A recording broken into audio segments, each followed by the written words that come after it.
સુરતમાં ખાડીપુરને લઈને હવે પર્વત પાટિયાની લોકો તંત્ર સામે લડી લેવાના મૂડમાં દર વર્ષે આવતા ખાડીપુરમાં લોકોના લાખો રૂપિયાનો ઘરનો માલ સામાન ખરાબ થઈ જાય છે અને સાથેથી મોંઘી ગાડી તેમજ અન્ય વાહનો પણ ખાડીપુરના પાણીમાં બગડી જાય છે। ત્યારે જુલાઈ 2026માં એક જ મહિનામાં 2 વખત ખાડીપુરે લોકોને ત્રાહિમામ કરી દીધા છે। દર વર્ષે આવતા ખાડીપુરમાં લોકોનો લાખો રૂપિયાનો ઘરનો માલ સામાન બળીને ખાખ થઈ જાય છે, સાથે જ મોંઘી ગાડી તેમજ અન્ય વાહનો પણ ખાડીપુરના પાણીમાં બગડી જાય છે। ત્યારે જુલાઈ 2026માં એક જ મહિનામાં 2 વખત ખાડીપુરે લોકોને ત્રાહિમામ કરી દીધા અને ઋષિ વિહાર, સત્યમ, શિવમ, સુંદરમ, માધવબાગ, નંદનવન, વૃંદાવન, શ્રીવર્ધન, રો હાઉસ અને રણછોડ નગર, શાંતિનગર, ગણેશનગર, SK નગરના લોકોના આક્રોશ સાથે વિરોધ કરવામાં આવ્યો। લોકોએ કહ્યું હતું કે તંત્ર કોઈ કામગીરી નહીં કરે તો હવે આંદોલન કરીશું। ટેક્સટાઇલ માર્કેટ એના કારણે ખાડી પર દબાણો થઈ ગયા છે, ત્યાં તંત્ર દ્વારા કોઈ કાર્યવાહી કરાતી નથી। વાલક ખાડીને ડાયવર્ટ કરાવવાના કારણે અડધા સુરતને ખાડીપુરમાં તંત્રએ ઢકેલ્યું। તમારું નામ? સુમિત રબારી। અશોકભાઈ, કઈ રીતની સમસ્યા? સુરત શહેરમાં અમે પર્વત પાટિયા એરિયામાં માધવબાગ વિસ્તારમાં રહીએ છીએ। દિલ્હીનું આંદોલનનું સ્થળ એટલે જંતર મંતર અને ખાડીપુરનું આંદોલનનું સ્થળ એટલે માધવબાગ સોસાયટી પર્વત પાટિયા।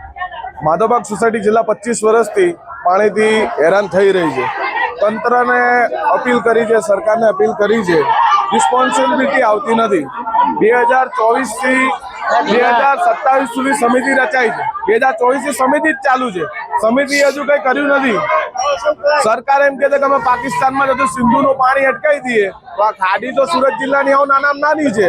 સુરત જિલ્લાનું આ પાણી તો સિંધુ નદીના બરોબરમાં તો 1% નથી। એટલે સરકારને અપીલ છે કે સિંધુનું પાણી નહીં અટકાવવું, ખાડીનું પાણી અટકાવો, તંત્રને જગાવો અને તંત્રને જે કાલે આપણા ગુજરાતના મુખ્યમંત્રીએ 1500 કરોડ 500 કરોડ ને એમ કીધું કે ભાઈ 1500 કરોડ અમે વાપરી દેશું, પણ ઉપરથી ગાંધીનગરથી નીકળતા સુરત 400-500 કિલોમીટર અંદાજિત આવતા 1500 કરોડમાંથી વધતું કંઈ નથી અને ખાડીની સ્થિતિ એની એ જ છે અને દર વર્ષે સમિતિ જ રચાય છે। તો સરકારને એક જ અપીલ છે, તમે દિલ્હીનું જંતર મંતર સ્થળ ના કરો। અમારે તો અહીંયા સરકાર, ગુજરાત સરકારે, અમારું દિલ્હીમાં ગુજરાત સરકાર જ બેઠી છે, મોદી સાહેબ બેઠા ગુજરાત સરકાર। તો અમારે એક જ અપીલ છે કે તમે ખાલી નિવારણ લાવો। અમારે કોઈ જંતર મંતરે નથી કરવું કે કોઈ દંગા પ્રસાદે નથી કરવા, પણ અલર્ટ આપીએ છીએ કે કરશું ખરા, તમે કોઈ નિવારણ નહીં લાવો। 5 વર્ષથી સમિતિ રચાઈ છે, એટલે સિંધુનું પાણી સાહેબ અટકાવો, પણ આ ખાડીપુર તો અટકાવો।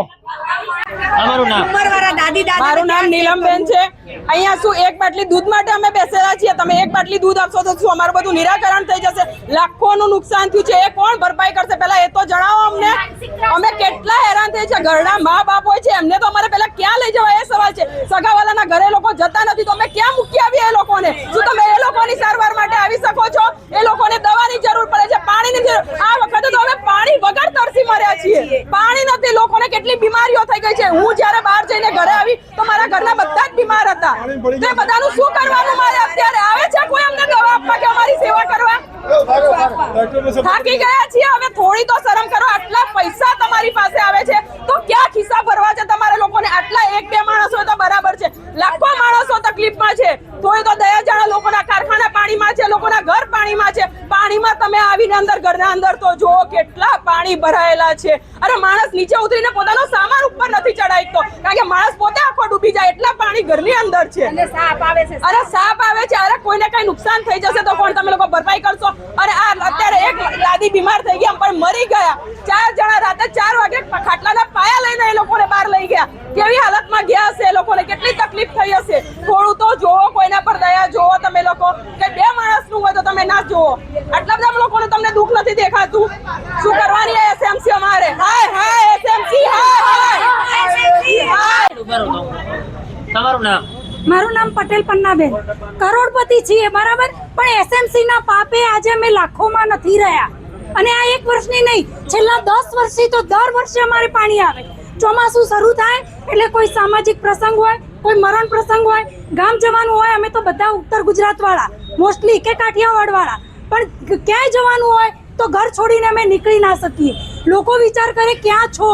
અને સુરતની SMC શું વાત કરો સાહેબ?